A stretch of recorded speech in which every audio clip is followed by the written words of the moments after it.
Olá pessoal, bem-vindos a mais um episódio do Sonho Bem-vindo. Hoje vamos compartilhar casos surpreendentes e desafiadores na reprodução assistida, mostrando como a ciência, a dedicação e a esperança transformam vidas. Tenho a honra de receber o Dr. Eduardo Miyadahira e a doutora Fernanda Imperial, que vão dividir experiências únicas conosco. Situações desafiadoras em reprodução assistida, eu acho que situações que nos surpreendem. O episódio hoje vai ser um episódio muito rico, tenho certeza. E eu queria já trazer uma situação que a gente vive muito no dia a dia, que é a baixa reserva ovariana. É quando a mulher tem poucos óvulos e às vezes tem mais idade ou menos idade.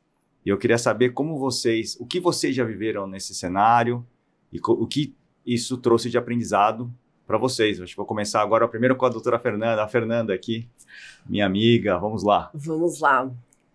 Situação desafiadora. Acho que a baixa reserva acaba sendo muito comum, né, no nosso dia a dia.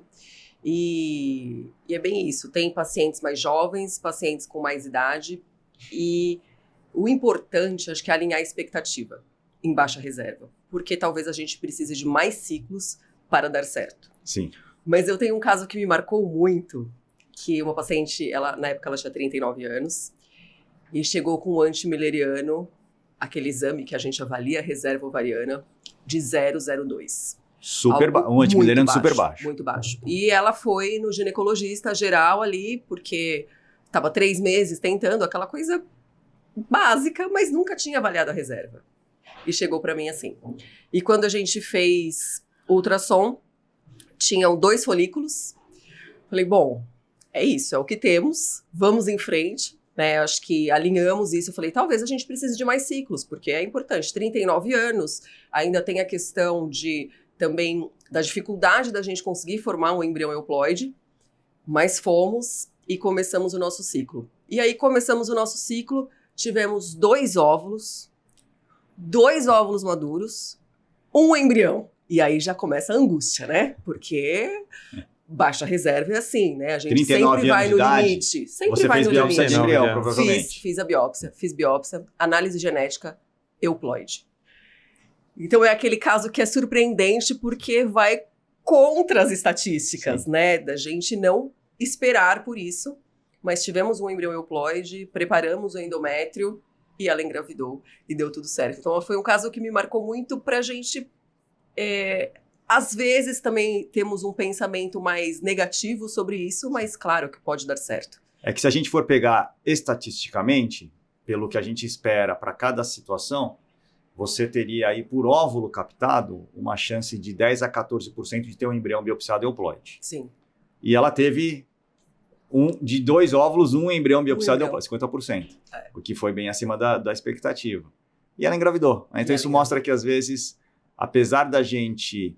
E o antimileriano serve para isso, para a gente setar uma expectativa, para a gente ter o que vai vir aí pela frente. E ela foi lá e fez o tratamento, se não tivesse feito também não conseguiria ter esse embrião. E nesses casos tem algo importante também, né, da gente pensar, porque quem chega ali com baixa reserva, também existe a opção da gente pensar numa ovodoação, né?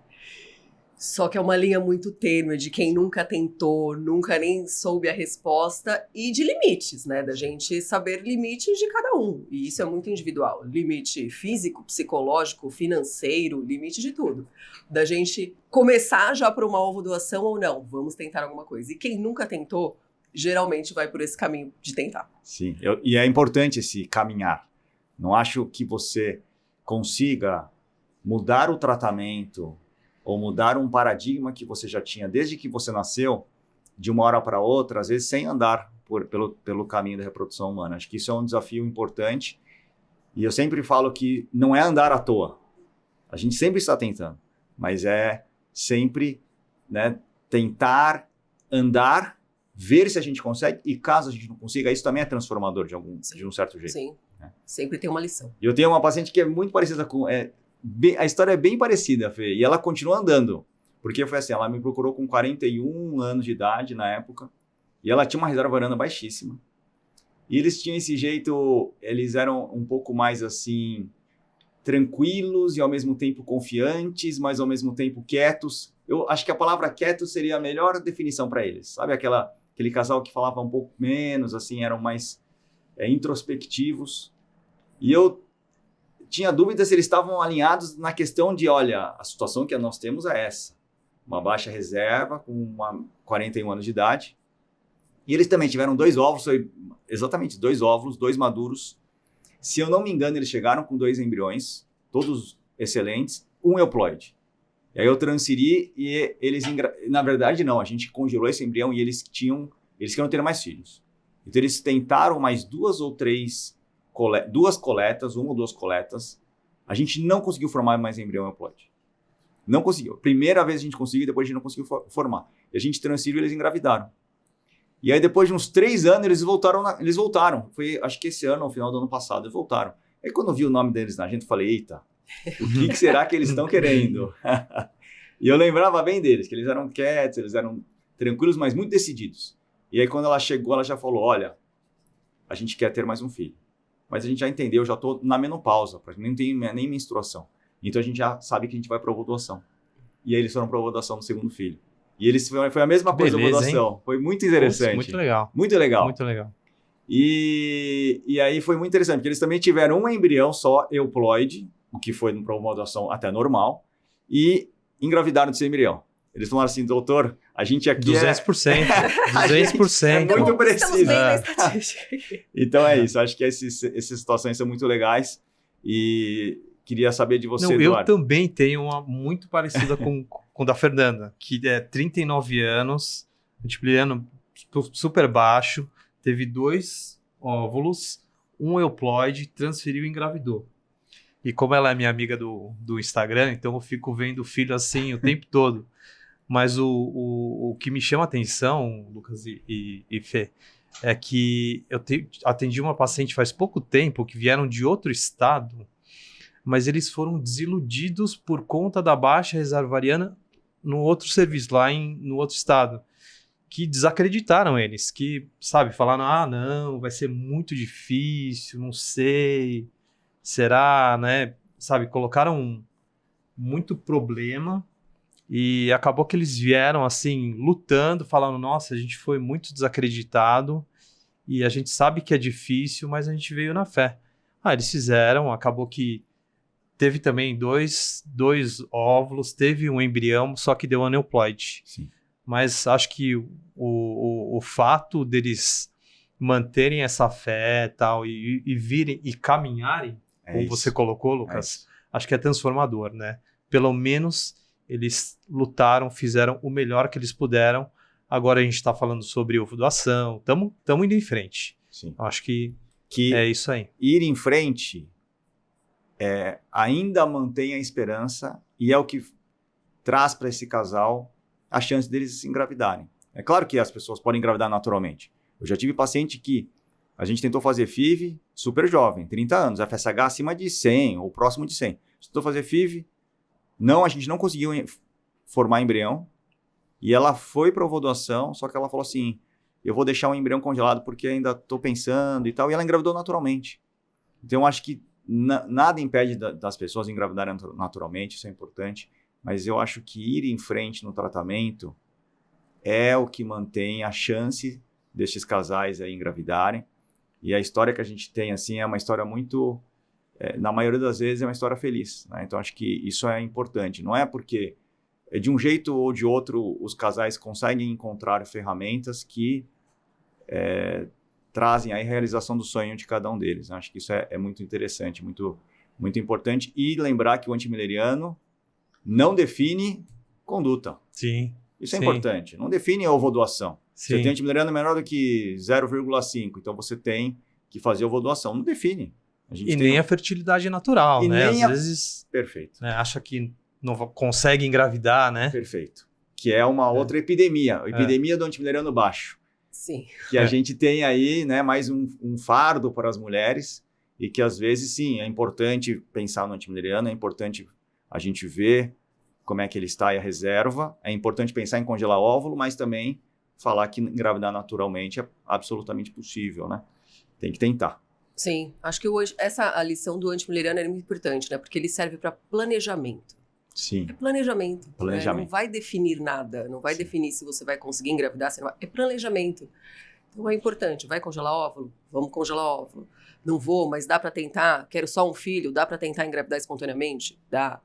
Não é o planejamento, né, do que a gente quer. Bom, eu vou trazer um pouco a história do planejamento, vou furar um pouco aqui, eu tenho um roteiro, mas eu vou entrar por causa do planejamento na questão do congelamento de óvulos. E talvez um dos cenários mais dramáticos que a gente vive é aquela mulher que tem uma doença importante, que é o câncer de mama, né? E não tão raro assim, em mulheres mais jovens, às vezes muitas mulheres com menos de 40 anos e que têm que congelar óvulos, planejar aí o futuro. Né? E aí eu queria, acho que, perguntar para vocês se vocês têm alguma vivência nessa questão do planejamento nesse cenário mais radical aí, e como é que foi essa história? Se me permite, a Fernanda, Vai, Dudu. eu tenho um caso bem recente, que é uma paciente que teve o diagnóstico de câncer de mama. Em 2019, ela congelou óvulos, foram 10 óvulos. Em 22, né, quando o oncologista deu a brecha para ela poder engravidar, nós descongelamos, e desses 10 óvulos congelados, ela teve um euploide. Só que aí a doença, infelizmente, não ajudou, e o oncologista proibiu que ela engravidasse. Então, por outro lado, tivemos sorte que a irmã dela se candidatou a ser barriga solidária, né, nesse caso. Então, a gente tinha um embrião e a irmã. Então, fizemos toda a investigação para ver a irmã, ela já tinha filhos. Transferimos, engravidou. Abortou. Eita! Eles não desistiram. Ela estava com 43 anos. Conversaram com o oncologista.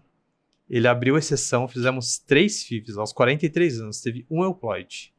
Teve mais um embrião. Caramba! Contradizendo os protocolos do Contradizendo oncologista. a expectativa, o número de uma mulher que já tinha feito quimioterapia antes. Caramba! Teve um euploide, 43 anos. E aí teve a sorte da irmã dele se candidatar para ser a barriga solidária. Também já tinha filhos, fizemos uma investigação, tudo certo.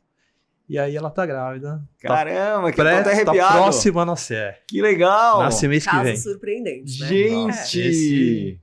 Nossa, Não, e é bonito porque a família inteira se mobilizou.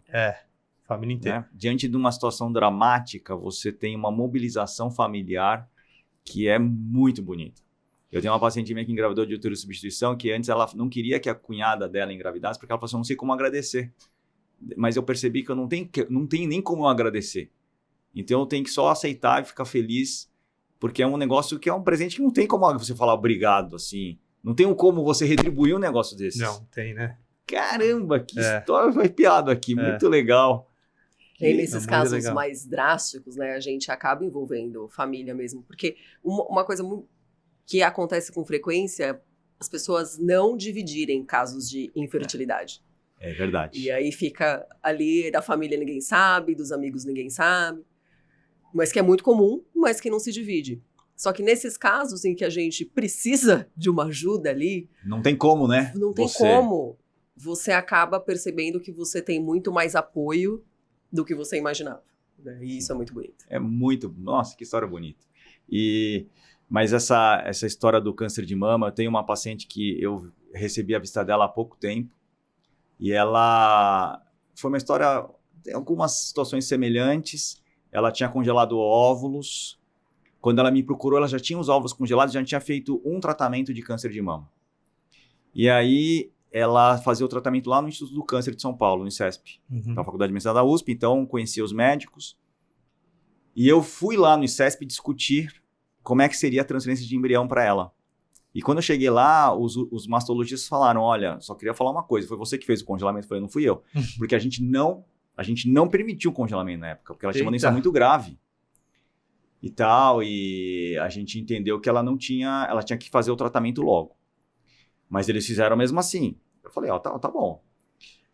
Bom, o fato é que a gente formou embrião ela tinha 6 óvulos congelados, ela não formou embrião com esses 6 óvulos, né?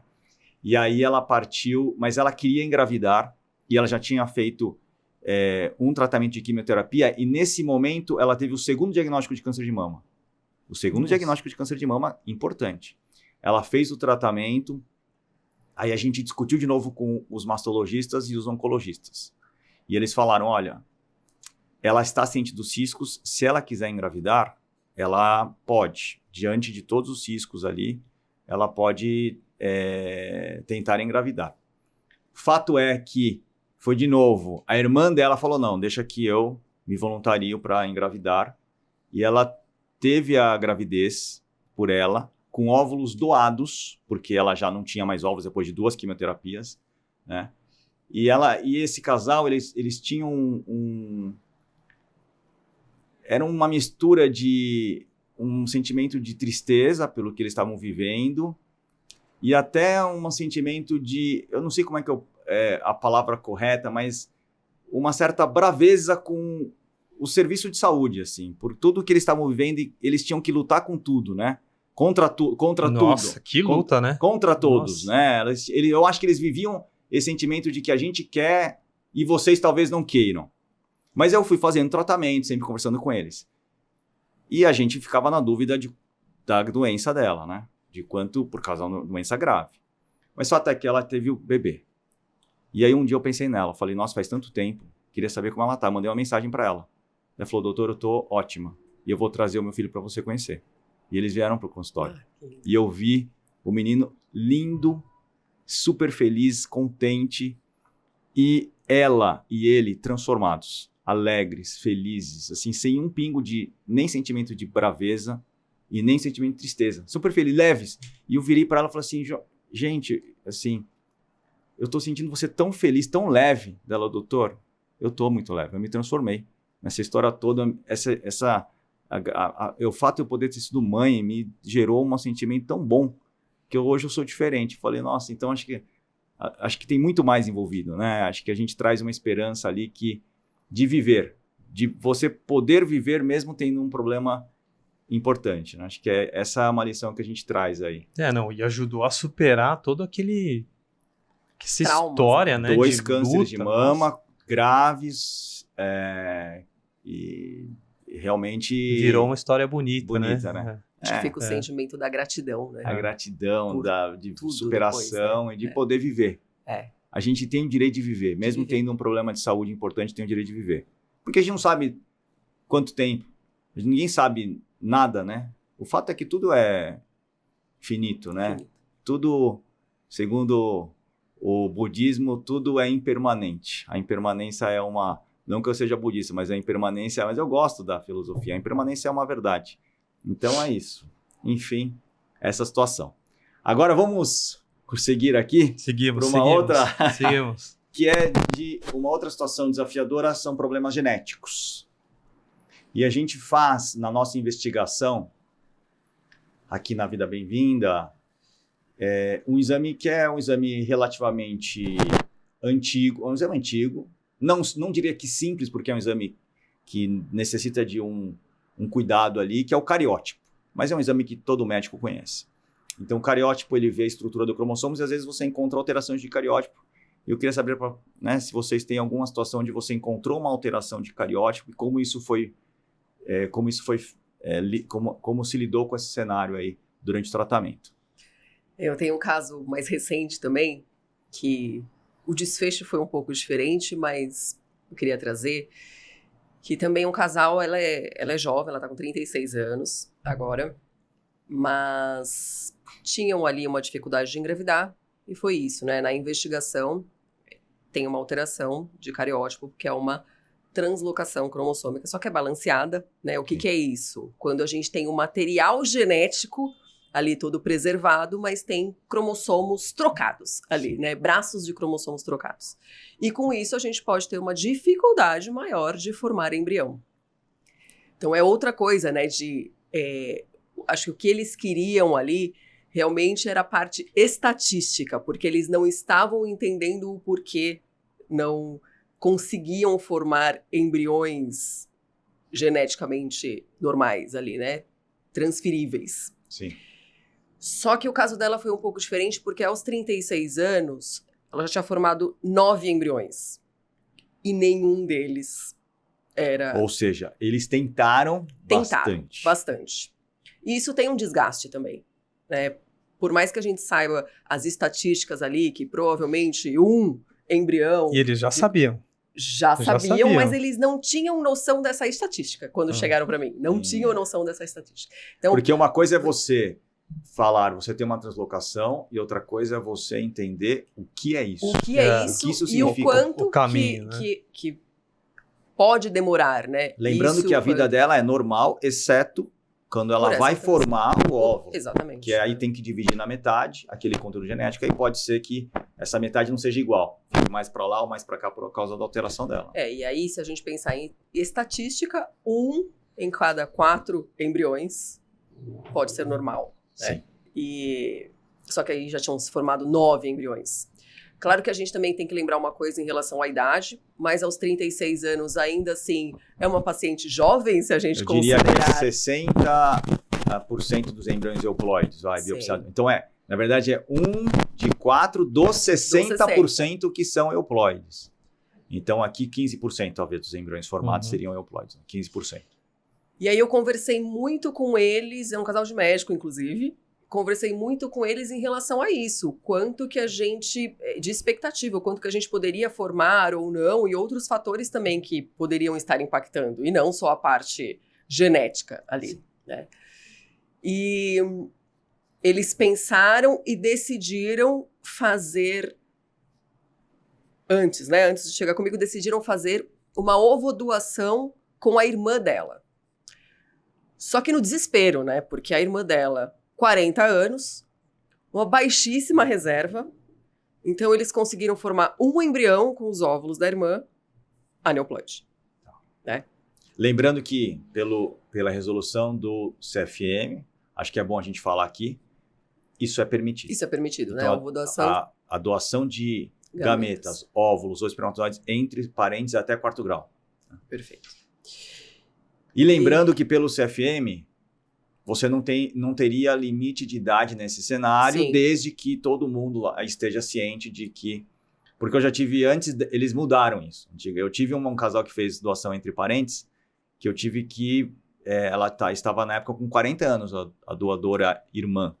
Só que ela tinha uma excelente reserva ovariana. Teve que recorrer ao CREMESP. Não, eu tive que pedir autorização judicial. O juiz, judicial. obviamente, autorizou, porque falou, não, pode...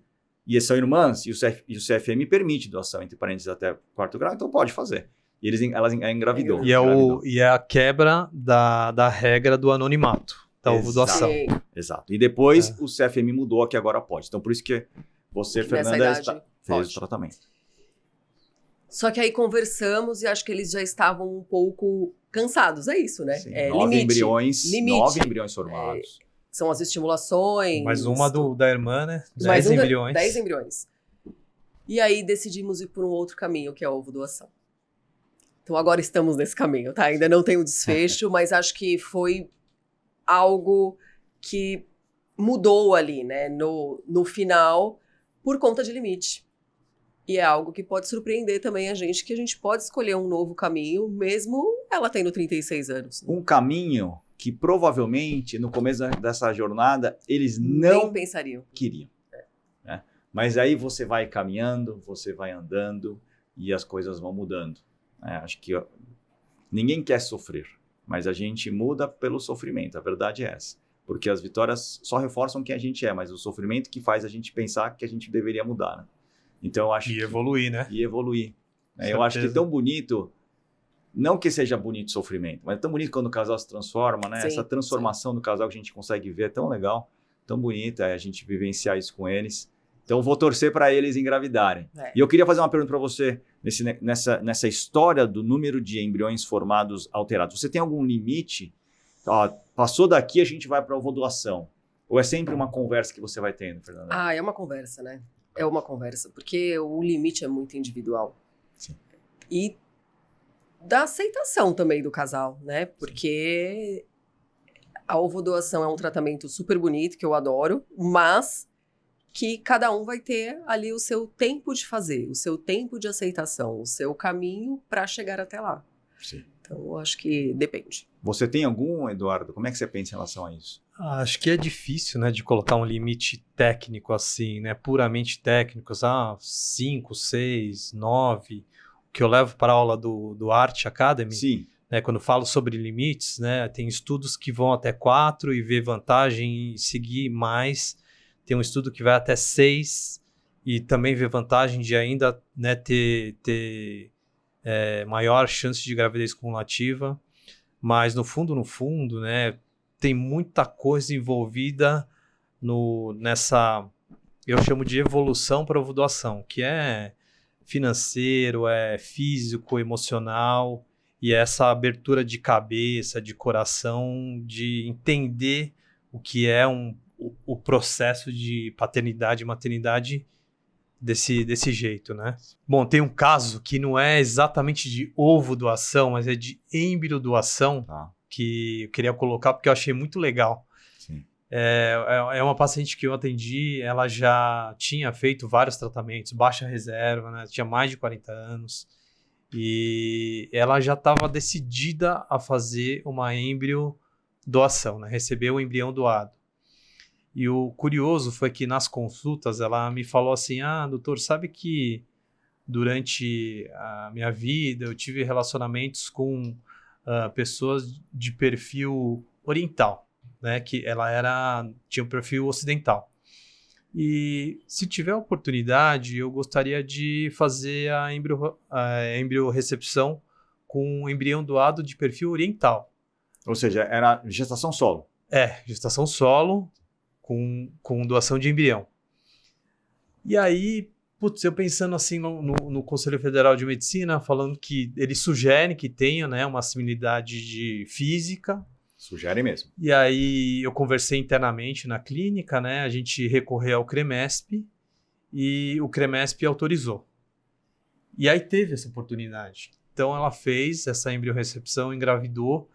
E aí, lembrando que você falou o seu caso de visita, eu recebi a visita dessas duas meninas, né? E a avó, eram 3 mulheres. E, para mim foi um aprendizado tão grande que, assim, para quem não sabe, é difícil de você fazer a leitura, porque é uma mãe ocidental, uma menina oriental, que você não entende bem o que está acontecendo ali, mas o comportamento da menina é livre desses vieses que estão na gente. Interessante. Então, para mim, essa visita, como foi a sua visita, foi transformadora. Confirmou que a pureza das crianças. Exato.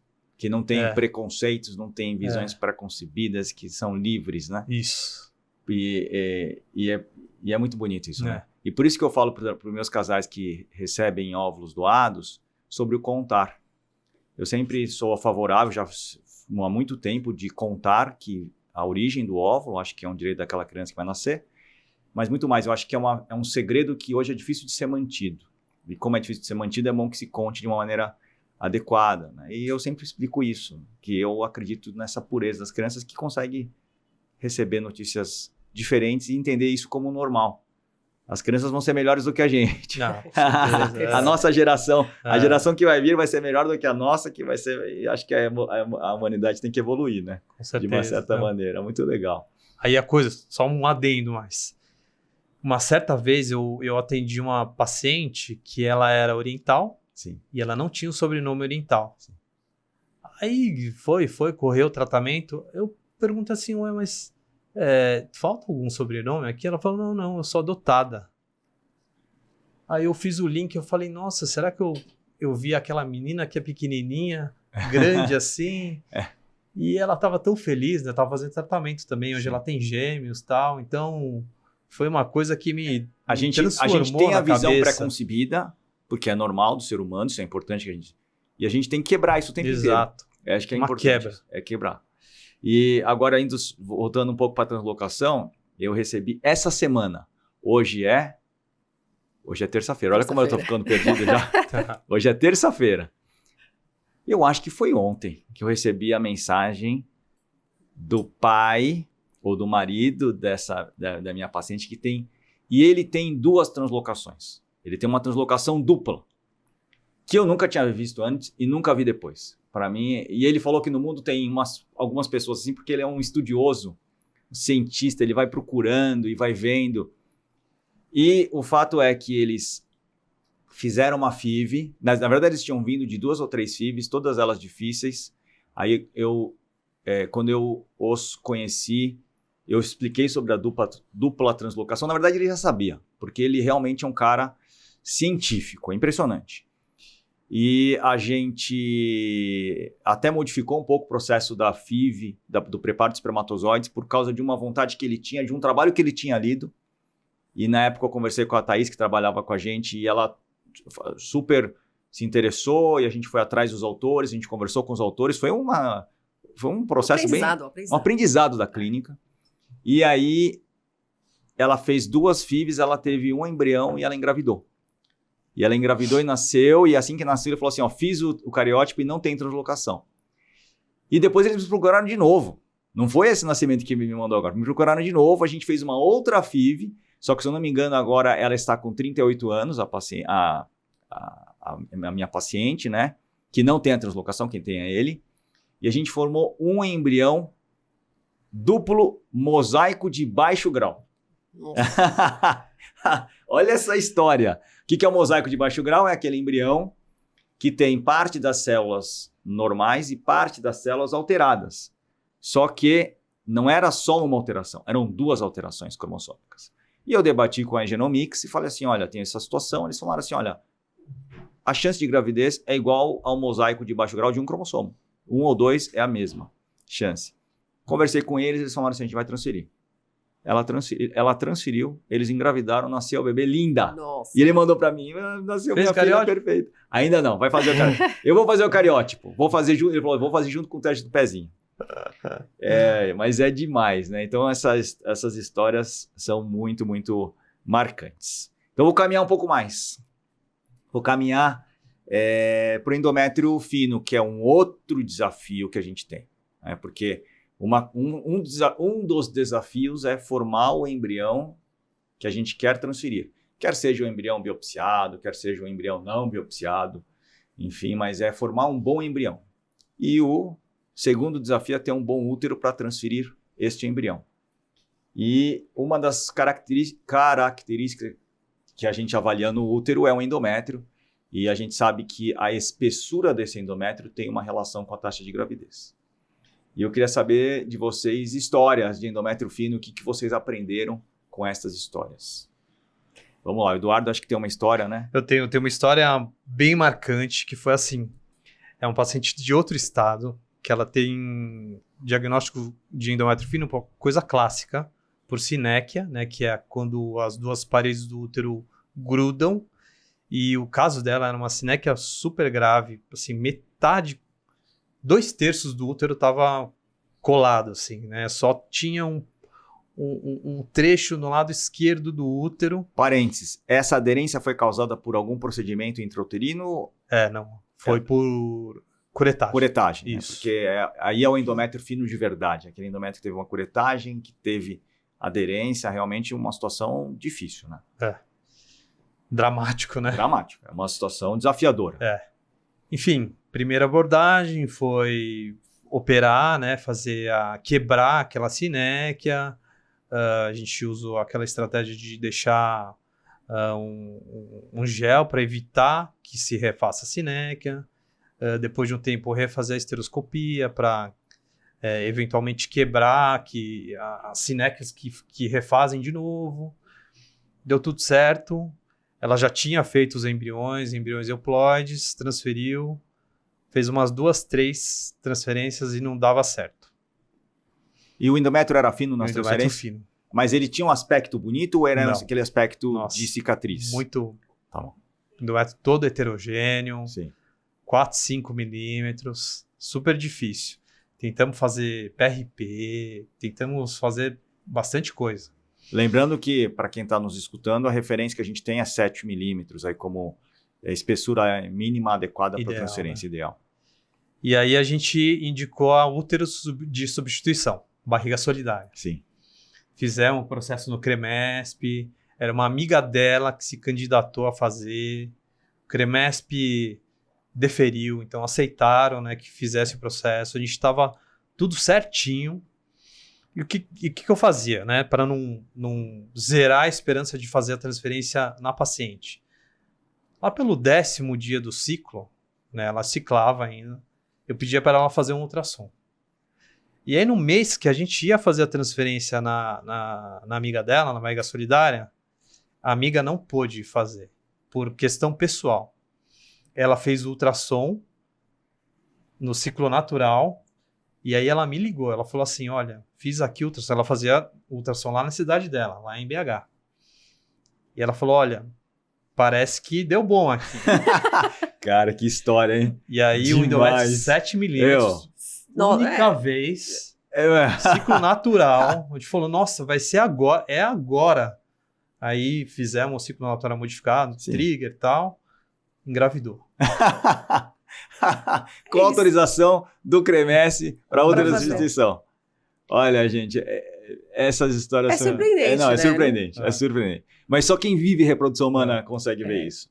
Eu acho que E tentamos o segundo filho, viu? E não, Ainda aí não. deu. aí mais vai fazer outra substituição agora? Então, não. Ah, prefiro. A amiga dela não. Preferiu não? Que ela tava grávida já. Entendi. Então. Mas que história. Mas nesse sentido, eu recebi uma mensagem de uma paciente semana passada, por causa de uma questão de descarte de material aqui do laboratório, enfim. E eu mandei uma mensagem para ela, porque não sei se existe coincidência. Por exemplo, isso aí é uma coincidência ou é um Nossa. destino? Ou é alguma coisa a mais? É. É uma coisa, né? A amiga não é meio pôde... misterioso, Ela né? fez outra... É. Eu não sei se existe destino, se é tudo aleatório, mas o fato é que semana passada eu recebi uma mensagem de uma paciente. Eu entrei em contato com ela, que tem uma história parecida. Ela engravidou naturalmente. E, na verdade, ela engravidou durante a FIV. E ela, ou seja, já tinha indicação de FIV. Engravidou durante a FIV. A gravidez andou bem, mas com 20 semanas ela teve uma rotura prematura de membranas, teve um parto prematuro extremo e uma infecção uterina grave que precisou fazer curetagem depois que nasceu o bebê, né? Que foi óbito. E isso realmente tem um impacto importante no útero. O endométrio dela ficou muito fino. E ela tinha um endométrio muito bonito antes. E aí a gente tinha um embrião formado e a gente ficou nessa história. Vamos lá, vamos fazer. E sempre um endométrio bem heterogêneo, bem fino, de aspecto cicatricial. Bom, fizemos tudo, né, tudo que a gente tinha de recursos. Fato é que numa transferência em ciclo natural, e ela falou assim, eu estou fazendo só por fazer, que eu já não estou acreditando mais em nada. Ela engravidou. Olha só. Aí teve a primeira filha, Mas com endométrio assim, Feio. fino, É. endométrio feio. Feio. Feio. Então acho Feio. que uma lição que eu tiro dessa história é transfira. É. Numa situação dessas, transfira, É que nem isso. você fez. Você transferiu. Vamos fazer o melhor. Vamos fazer o melhor que e dá, transferir. mas... Porque eu já vi, olha, É. algumas pacientes engravidarem com endométrio feio. E engravidam. E ela teve a primeira filha, depois ela voltou, tinha mais embrião biopsiado congelado, a gente continuou tentando. O endométrio dela até ficou mais bonito depois da gravidez. E ela teve a segunda gravidez. E me mandou uma foto dos 4. Ela, o marido... Segunda gravidez espontânea? Não, de transferência de embrião congelado com endométrio médio. E ela engravidou e está com uma filha de 4 anos e uma filha de 1 ano agora. Boa. Então é isso. Eu acho que a gente falou bastante. Eu queria que cada um de vocês terminasse aí com algum aprendizado, ou o que vocês acharam, ou o que vocês gostariam de falar para quem nos escuta, que está lutando, que pode não ter uma situação, talvez por definição, tão desafiadora como as que a gente conversou, mas que quem vive a infertilidade sabe o quão desafiador é, só por vir aqui na clínica, marcar uma consulta e fazer um tratamento, né? Então, eu queria que cada um de vocês falasse alguma coisa antes da gente encerrar. Por favor, Fernanda, vamos lá. Nossa, eu acho que se eu tivesse que falar alguma coisa hoje, é que dá medo, né? E dá medo de falhar. Mas a gente só vai saber se a gente vai falhar, se a gente tentar. E acho que essa é a grande lição que a gente aprende com todos esses casos surpreendentes. É isso. Simples, objetivo e bonito, né? Porque é exatamente isso. A gente não sabe o que vai acontecer, né?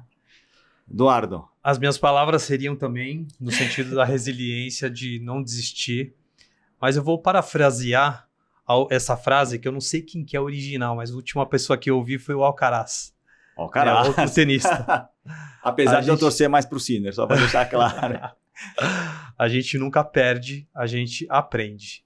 Sim. Então, acho que hoje foi um aprendizado, né, da gente reviver esses casos que nós tivemos e para a gente também, nós médicos, temos fé, né, colocarmos fé nas pacientes e seguirmos em frente. Eu concordo, eu acho que uma das nossas funções como médicos que somos, é manter a esperança do nosso paciente. A gente tem que trazer energia, a gente tem que ser muito verdadeiro nesse mundo de um monte de informações, muitas delas que não tem nenhuma base científica. A gente vê o Instagram falando de um monte de coisa que às vezes não faz nenhum sentido.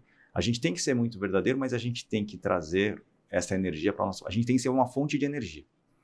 Porque eu acredito mesmo nisso. Eu acho que só caminhando nesse mundo da infertilidade, e sim, só quem passa sabe o quão sofrido é, mas só andando que você consegue chegar ali no seu sonho, consegue realizar este sonho imenso que é ter filhos, e vale a pena. No final do dia, vale a pena. A gente que trabalha nessa área, a gente sabe que vale a pena. Eu falo para meus pacientes, é duro, mas vale a pena. Doutor, vale mesmo? Vale a pena. Vamos em frente. Então, queria agradecer. Foi demais. Acho que a gente foi uma energia enorme. Obrigado, Fernando. Obrigado, Eduardo. Obrigada. Obrigado, Lucas. Obrigado, Fernanda. Obrigada. É importante dizer que esse videocast tem caráter meramente informativo e educacional.